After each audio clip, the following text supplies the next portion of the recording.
2026年聖週臨近，梵蒂岡正準備喺羅馬慶祝基督徒傳統中最重要嘅節日。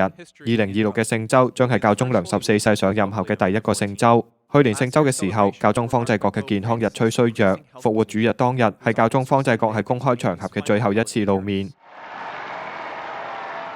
今年聖週，教宗良14世較去年作出2項改動。首先，聖週4嘅禮儀將再次喺羅馬聖若望拉特朗大殿舉行，而唔係喺監獄。呢項改動強調該慶典更具禮儀性。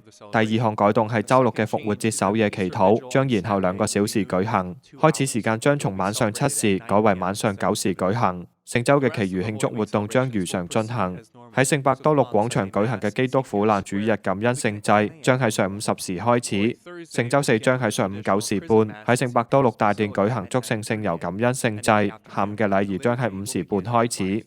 聖週5救主受難紀念亦將維持不變，救主受難紀念將喺聖週5下午5時喺聖伯多祿大殿舉行，拜苦路將喺晚上9時15分喺羅馬鬥獸場舉行。最後，教宗良14世將主持復活主日上午嘅感恩聖祭，感恩聖祭將喺上午10時15分開始。隨後，教宗良14世將喺正午12時向羅馬城及全世界頒賜宗座霞福。